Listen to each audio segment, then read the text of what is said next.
అసలు మీకు లావణ్యకి ఎక్కడి నుంచి స్టార్ట్ అయింది? అంటే మీ ఫ్రెండ్షిప్ అనేది ఎక్కడి నుంచి స్టార్ట్ అయింది? ఓకే, లావణ్యకి నాకు ఫ్రెండ్షిప్ యాక్చువల్గా సెప్టెంబర్ 2024లో స్టార్ట్ అయిందండి. సో నేను యాక్చువల్గా సిబిఐటి ఇంజనీరింగ్ కాలేజ్ చదువుకున్నాను. ఈ మధ్య లా కూడా జాయిన్ అయ్యాను, లా ఫస్ట్ ఇయర్. సో లా ఫస్ట్ ఇయర్ లో జాయిన్ అయినప్పుడు పాత ఇంజనీరింగ్ సర్టిఫికేట్ టీసీ ఏదైతే ఉందో అది ఇవ్వాలన్నమాట. సో అప్పట్లో నేను తీసుకోలేదు. సో అక్కడికి వెళ్ళినప్పుడు సిబిఐటికి వాళ్ళు ఇట్లా నార్సింగి పిఎస్, అంటే సిబిఐటి గండిపేటలో ఉంది కాబట్టి నార్సింగి పిఎస్ లిమిట్స్ లోకి వస్తుంది. అక్కడికి వెళ్ళి లాస్ట్ డాక్యుమెంట్ ఎఫ్ఐఆర్ తెచ్చుకోమన్నారు. అక్కడికి వెళ్ళాను. వెళ్ళినప్పుడు ఈ లావణ్య అనే అమ్మాయి అక్కడ ఉంది.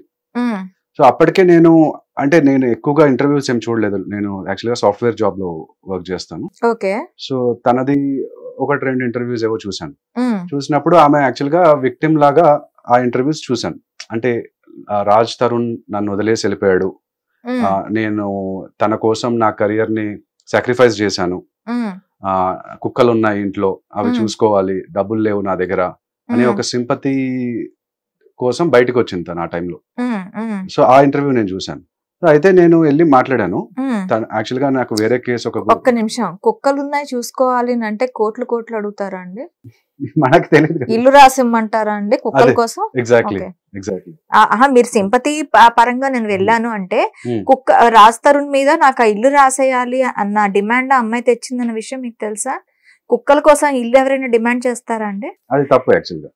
మీరు సింపతి మేనర్ లో వెళ్ళాను, అప్రోచ్ అయ్యాను. ఆ టైంలో ఉన్న తనకి ఇమేజ్ కొంత, సింపతి ఇమేజ్ కూడా ఉంది కొంత, అవునా కదా? ఐ డోంట్ నో, మీరు చెప్పండి. మరి నాకున్న అంటే నాకైతే అంతలా ఎందుకు ఆ అమ్మాయి, ఒకవేళ అమ్మాయి మోసపోతే షీఈ్ ఎడ్యుకేటెడ్, ఎందుకు మోసపోయిందని నేను ఆలోచిస్తాను. కానీ తెలివి తక్కువది అయితే కోర్టులకు వచ్చి కేసులు వేసే అంత రేంజ్ కి అయితే వెళ్ళదు కదా. సో నేను అలా ఆలోచించను, సింపతి మేనర్ ఉండదు నా దగ్గర. ఓకే, నేను సింపతిగానే చూసాను. అయితే తను తర్వాత నాకు చెప్పింది ఏంటంటే ఆ ప్రాపర్టీలో నేను ఇన్వెస్ట్ చేశాను, ఇప్పుడు ప్రెసెంట్ 10 crores ఏదో ఉందంట ఆ ప్రాపర్టీ విల్లా, దాంట్లో నేను కూడా ఇన్వెస్ట్ చేశాను, సో అది మా ఇద్దరిది అన్నట్టు తర్వాత నాకు చెప్పింది. బట్ ఎనీవే అప్పుడు ఆ అమ్మాయి కలిసి ఇన్వెస్ట్ చేసింది అన్నప్పుడు మీరు అడగలేదా నీ ఇన్కమ్ సోర్స్ ఏంటి అని? నా దగ్గర ఏమీ లేదు, నేను సింగిల్ హ్యాండ్ తో వచ్చేసాను బయటకి, నన్ను మోసం చేశాడు అనుకునేటప్పుడు ఇప్పుడు నాకు డబ్బులు లేవు, నేను డబ్బులు మరి ఇన్వెస్ట్ చేసేటప్పుడు ఏ డబ్బులు లేకుండా ఇన్వెస్ట్ చేసిందా అది మనకు తెలియదు కదండి. చేయలేదా అని అడుగుతున్నాను నేను. తర్వాత నాకు ఈ షార్ట్ ఫిల్మ్స్ చేశాను ఉనీత్ రెడ్డి చింటూ తోటి అని చెప్పేసి, తర్వాత ఫిల్మ్స్ చేశాను అన్నట్టు చెప్పింది. షార్ట్ ఫిల్మ్స్ లోని చేసిన తర్వాత 10 crores కి ఇన్వెస్ట్ చేసి, అంటే 10 crores సరిపడా ఇన్వెస్ట్మెంట్ పెట్టేంత వచ్చేసిందా షార్ట్ ఫిల్మ్స్ లో? అప్పుడు కొన్నప్పుడు మేబీ ఇది 1 crore అయి ఉండొచ్చు. ఓకే, సినిమా వాళ్ళు కొన్నారంట, కొన్నప్పుడు అది ప్రాబ్లీ 1 crore అయి ఉండొచ్చు. ఇప్పుడు అది 10 crores value. Ashta Chamma cinema director some producer Raj Tarun కి ఇంకా డబ్బులు ఇలా ఇచ్చే కంటే ఇదవుతుందని ప్రాపర్టీ రాశారని కూడా ఒక టాక్ ఉంది. అవునా, నాకు తెలియదు. ఓకే, మీకు అది తెలియదేమో, అది ఇన్నర్ గా జరిగింది, అది టాక్. తన విల్లా పక్కన క్యాథరిన్ తెరిసా హీరోయిన్ ఉంది కదా, ఆమె విల్లా కూడా ఉంది అని చెప్పి నాకు చూపించింది. బట్ ఎనీవే ఇది తర్వాత జరిగిన స్టోరీ. తనను ఆ రోజు నేను నార్సింగి పిఎస్ లో కలిసినప్పుడు తను ఒక కంప్లైంట్ కోసం అని చెప్పి వచ్చింది. దాసరి విజ్ఞాన్ అనే అతను ఒక కొన్ని వీడియోస్ చేస్తూ ఇట్లా కుక్కలతో సెక్స్ అన్నట్టు ఇట్లా థంబ్నెయిల్స్ వచ్చినాయి అన్నమాట. సో దాని గురించి కంప్లైంట్ ఇద్దామని చెప్పేసి, ఇక్కడ చూడండి, దాని గురించి కంప్లైంట్ ఇద్దామని చెప్పి తను అక్కడికి వచ్చింది. సో అట్లాగా నేను అప్పుడు దిలీప్ శంకర గారు ఆమెకు సపోర్ట్ గా ఉన్నారు. ఆ టైంలో నేను లా స్టూడెంట్ కాబట్టి నన్ను కొంచెం ఒక కంప్లైంట్ డ్రాఫ్ట్ చేయమని చెప్పింది. ఇక్కడ చూడండి, 13 September నేను కంప్లైంట్ అగేన్స్ట్ దాసరి విజ్ఞాన్ అని చెప్పేసి ఆమెకు పంపించాను, కంప్లైంట్ డ్రాఫ్ట్ చేసి. ఆ కంప్లైంట్ ఇది.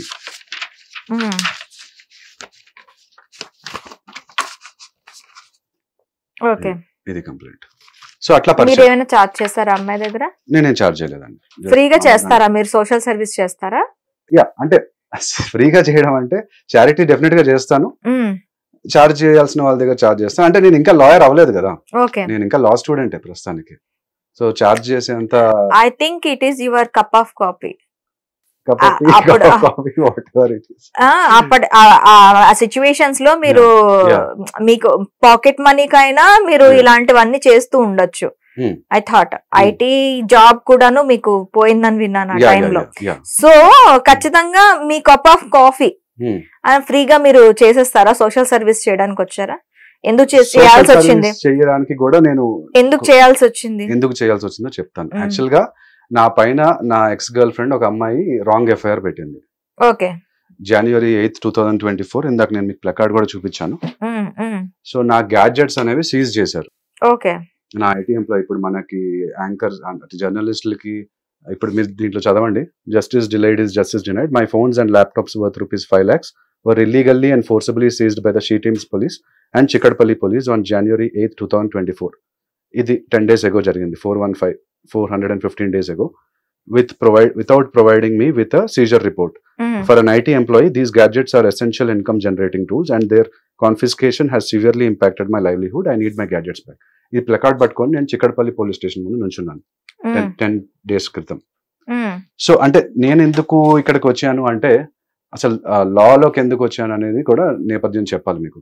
సో నేను ఐటీ ఎంప్లాయీగా ఉన్నప్పుడు 2019లో అంటే సిబిఐటీలో చదువుకున్నాను అని చెప్పాను కదా, నా ఫ్రెండ్ సునీల్ అనే అతను నన్ను అప్రోచ్ అయ్యి ఇట్లా ఒక మూవీలో ఇన్వెస్ట్మెంట్ కోసం నా ఫ్రెండ్, అతని పేరు సునీల్, అతని స్కూల్ ఫ్రెండ్ పేరు కళ్యాణ్జీ గోగన, వాళ్ళు ఒక మూవీ స్టార్ట్ చేశారు, Kaadhal, Tamil title, Telugu movie. So అయితే ఆ మూవీకి ఇన్వెస్ట్మెంట్ కోసం అని చెప్పి బడ్జెట్ ఇష్యూస్ వల్ల సినిమా ఆగిపోయింది. సో 2019లో నేను డెలాయిట్లో వర్క్ చేస్తున్నాను.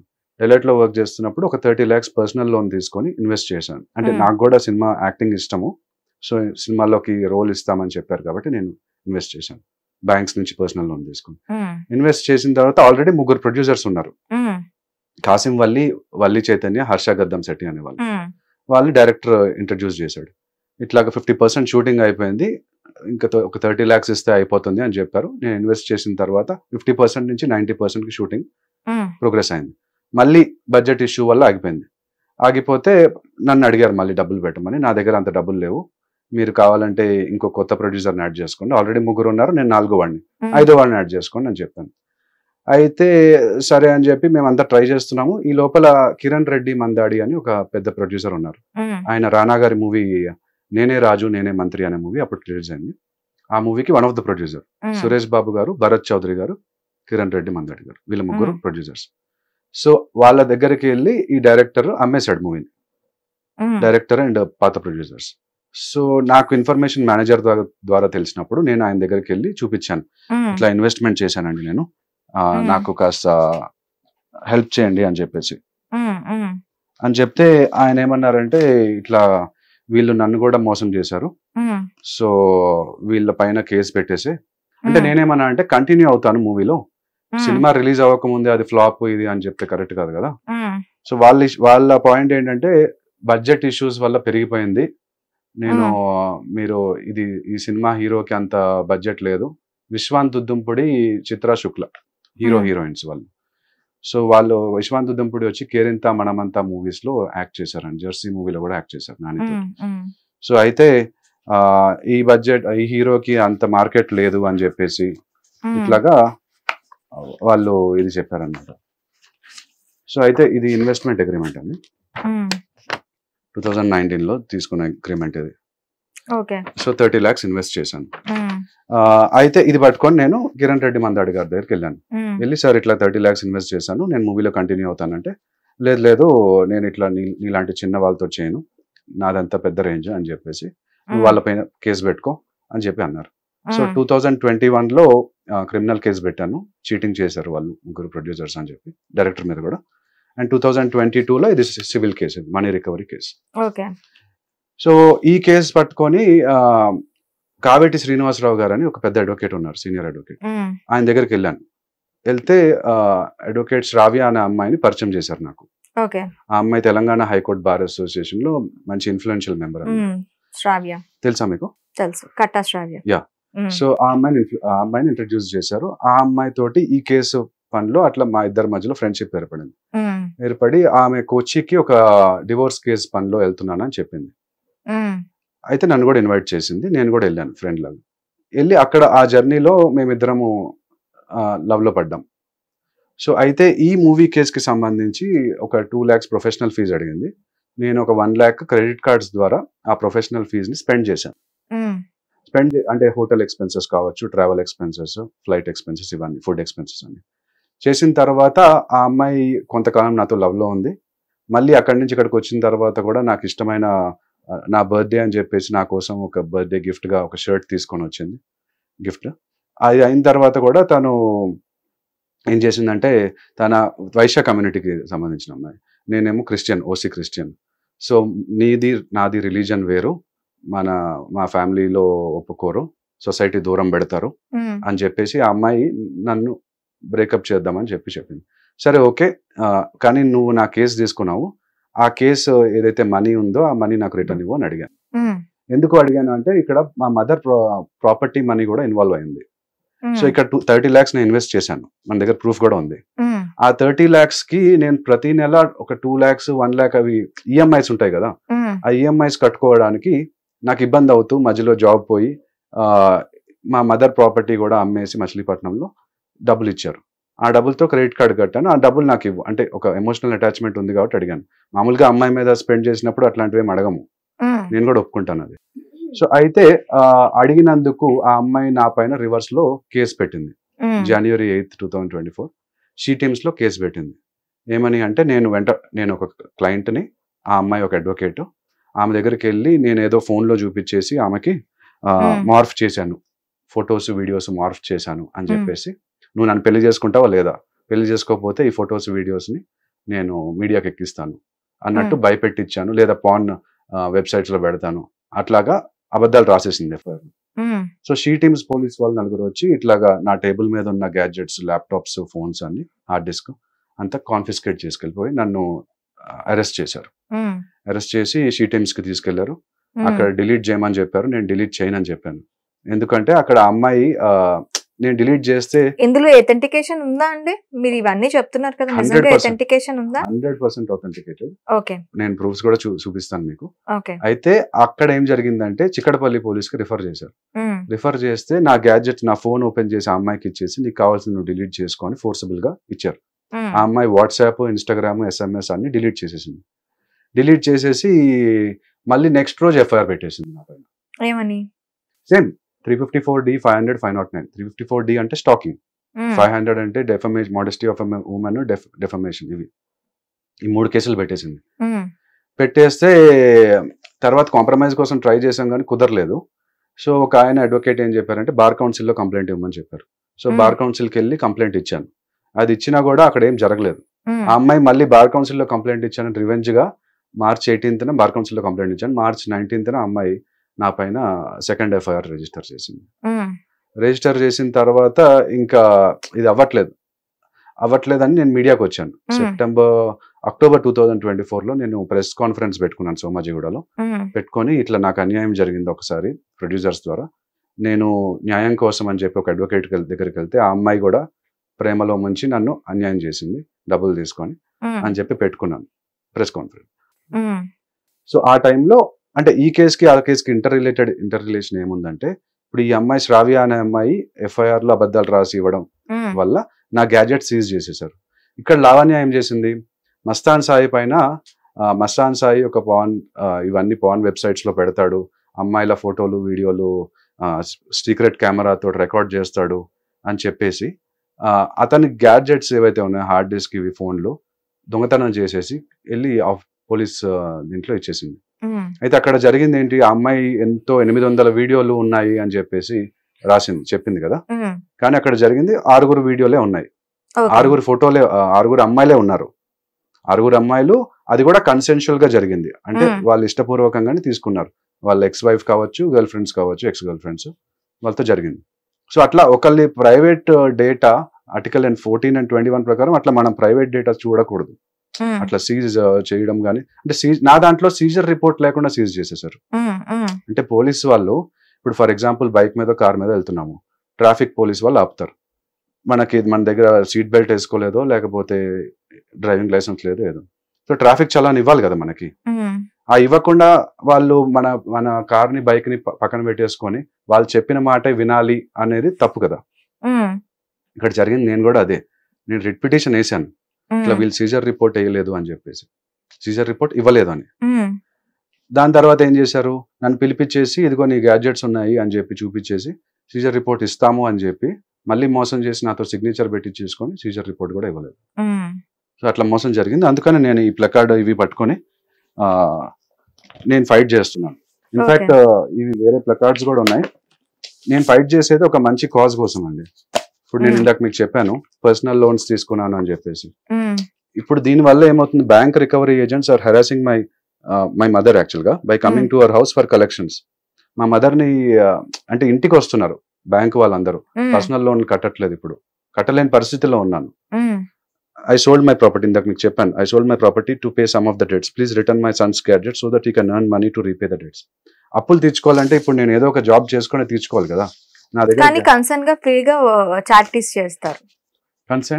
కన్సర్న్ గా ఫ్రీగా చారిటీస్ చేస్తారు.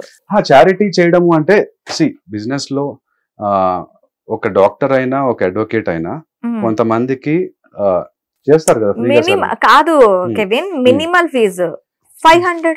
500,000 ఇదేనా తీసుకోవచ్చు కదా, ఎందుకు ఫ్రీగా చేశారు? డెఫినెట్గా దాని గురించి కూడా నేను చెప్తాను. ఇక్కడ చూడండి, justice delayed is my phones ఇదంతా నేను చూపించాను 425 days ago. నెక్స్ట్ వచ్చేసి నేను హైకోర్టుకి వెళ్ళానండి చాలా సార్లు, 100 times పైన వెళ్ళి ఉంటాను. హైకోర్టుకి వెళ్ళిన ఆ అమ్మాయి ఇన్ఫ్లుయెన్షియల్ పొజిషన్ లో ఉండడం వల్ల నాది ఎవరు కేసు తీసుకోవట్లేదు. ప్లస్ నేను ఆ అమ్మాయి పైన కేసు పెడదామని చెప్పి కొచ్చి వెళ్ళాను. వెళ్తే అక్కడేమో నువ్వు తీసుకుంటాం కేసు, చీటింగ్ కేసు, కానీ నీ పైన అమ్మాయి రేప్ కేసు పెడితే ఫస్ట్ నిన్ను జైల్లో పెట్టి తర్వాత ఇన్వెస్టిగేషన్ స్టార్ట్ చేస్తామని నన్ను భయపెట్టారు. సో ఇట్లా కాదని చెప్పేసి నేనే లా సెట్, మొన్న తెలంగాణ లా సెట్ జూన్ లో జరిగింది, ఎగ్జామ్ కి చదువుకొని టాప్ 1% లో వచ్చింది నాకు ర్యాంక్. అండ్ నేను ఇప్పుడు లా స్టూడెంట్ ని. అదొకటి. రెండోది ఏంటంటే మనకి ఈ గ్యాడ్జెట్స్ విషయంలో స్టేట్ హ్యూమన్ రైట్స్ కమిషన్ కి కూడా నేను కంప్లైంట్ రాశాను, కానీ అది డిస్ఫంక్షనల్ గా ఉంది. జడ్జ్ గారు ఎవరు లేరు. మీరు 5 years లా ఎప్పుడు 5 years కాదు 3 years 3 years లా ఎప్పుడు కంప్లీట్ చేయాలి? నాకు ఆల్రెడీ ఒక డిగ్రీ ఉంది కాబట్టి సిబిఐటి లో ఇంజనీరింగ్ డిగ్రీ 3 years లో already first year second semester లో ఉన్నాను కాబట్టి ఇంకొక 2 years లో అయిపోతుంది. అదొకటి. తర్వాత డిజిటల్ వకాలత్ నామా కోసం కూడా ఫైట్ చేస్తున్నాను. ఎందుకంటే ఇక్కడ అమ్మాయి శ్రావ్య ఎఫ్ఐఆర్ లో ఏం రాసిందంటే వకాలత్ నామా October 2024 లో సైన్ చేయించుకుంది నాతో. కానీ ఎఫ్ఐఆర్ లో ఏం రాసిందంటే 2 months ముందే నేను వకాలత్ ఇచ్చేసాను రిటర్న్. సో అసలు ఆ అబ్బాయి ఇట్లాగా నన్ను వెంటపడుతున్నాడు అని రాస్తుంది. అక్కడ సిగ్నేచర్ చూస్తే మనకి తెలీదు, కావిటి శ్రీనివాసరావు గారు అనుకున్నాను నేను, కానీ అది వాళ్ళ ఫాదరును శ్రావ్య కలిసి రాసిన సిగ్నేచర్స్. అది రాసిన తర్వాత వకాలత్నామాలో ఈజీగా మళ్ళీ మ్యానిపులేట్ చేసేయచ్చు. డిజిటల్ వకాలత్నామా ఉందనుకోండి, సిగ్నేచర్స్ డేట్ టైం స్టాంప్ ప్రకారం అవును ఈ టైంకి డిజిటల్ వకాలత్నామా తీసుకున్నాం మేము మీ కేసు, ఈ రీజన్స్ వల్ల మేము ఇవ్వట్లేదు, ఇదిగోండి రిటర్న్ అని చెప్పొచ్చు. అంతేగాని వాళ్ళు ఇష్టం వచ్చినట్టు వాళ్ళు వకాలత్నామా రాయిపించేసుకొని వాళ్ళకి ఇష్టం లేనప్పుడు వాళ్ళు ఇచ్చేసి మళ్ళీ ప్రొఫెషనల్ ఫీజు ఇవ్వకుండా చేయడం అన్యాయం కదండి. ఇంకొకటి ఏంటంటే పోలీస్ కంప్లైంట్స్ అథారిటీ మన స్టేట్ లో లేదు, ఢిల్లీలో ఉంది. పోలీస్ వాళ్ళు ఇట్లాగా అన్యాయం చేసినప్పుడు మనం పోలీస్ మీద కంప్లైంట్ ఇవ్వాలి కదా, ఎక్కడ ఇస్తాం? ఇవ్వడానికి పోలీస్ కంప్లైంట్స్ అథారిటీ లేదు. ఇదొక డిమాండ్. నెక్స్ట్ సైకాలజిస్ట్ ని అపాయింట్ చేయాలి అని చెప్పేసి. ఎందుకంటే ఇప్పుడు ఈ లావణ్య అయినా శ్రావ్య అయినా మరి వాళ్ళు యాక్ట్ చేస్తున్నారో వాళ్ళకి సైకలాజికల్ ఇష్యూస్ ఉన్నాయో మనకు తెలీదు. సో ఇట్లా ఒక అమ్మాయి వచ్చి, అంటే మాక్సిమం మెజారిటీ అమ్మాయిలు మంచి వాళ్ళే ఉంటారు, కొంతమంది మైనారిటీ అమ్మాయిలు ఇట్లాగా రాంగ్ కేసులు పెట్టి అబ్బాయిలను ఇబ్బంది పెడుతున్నారు. వాళ్ళ మెంటల్ స్టేటస్ ఏంటి అనేది తెలుసుకోవాలి. ఇప్పుడు షీ టీమ్స్ లో పోలీస్ స్టేషన్స్ లో ఎందుకు పెట్టాలి అంటే ఫ్యామిలీ కోర్ట్స్ లో ఉన్నాయి సైకాలజిస్ట్, కౌన్సిలింగ్ చేస్తారు ఎవరిది తప్పు అని తెలుసుకోవడానికి. అదొక మంచిది అని చెప్పేసి నేను ఈ ప్లకార్డ్స్ అన్ని పట్టుకొని తిరుగుతున్నాను. సో అది నా స్టోరీ. లాయర్ అలా అవ్వాల్సి వచ్చింది. ఓకే. హిట్ టీవీ యాప్, ఇందులో short news, live news, entertainment shows, movies, digital magazines తో పాటు మీ జిల్లా వార్తలను కూడా ఫ్రీగా చూడొచ్చు. అంతేకాదు కేజీ నుంచి పీజీ వరకు విద్యార్థులకు స్కాలర్షిప్ కూడా అందిస్తున్నాం. ప్రతి వారం 10 మందికి లక్కీ డ్రా ద్వారా ఒక్కొక్కరికి 10,000 రూపాయలు అందిస్తున్నాం. ఇంకెందుకు ఆలస్యం, వెంటనే హిట్ టీవీ యాప్ ని డౌన్లోడ్ చేసుకుని ఫ్రీగా ఎంటర్టైన్మెంట్ పొందండి. Hit TV app. Hit TV app. Please download hit TV app. Hit TV app ని ఫ్రీగా డౌన్లోడ్ చేసుకుని ఎంజాయ్ చేయండి. మీకు నచ్చిన ఎంటర్టైన్మెంట్ కోసం హిట్ టీవీ యాప్ ని ఫ్రీగా డౌన్లోడ్ చేసుకుని ఎంజాయ్ చేయండి. హిట్ టీవీ యాప్ ని డౌన్లోడ్ చేసుకుని ఆస్వాదించండి, ఆశీర్వదించండి. ఇంతమంది సెలబ్రిటీలు హిట్ టీవీ యాప్ ని డౌన్లోడ్ చేసుకోండి అని చెప్తున్నారంటే ఎంత మంచి యాప్ ఆలోచించండి. అమెరికా అమెరికా అమెరికా అమెరికాలో చదవాలనుకునే వాళ్ళకి విశ్వసనీయమైన పేరు మన శౌర్య కన్సల్టెన్సీ. UK లో 1 year masters, UK లో 1 year masters, 2 years work permit up to 5 years visa. Contact Saurya Consultancy. Contact 89851 89851.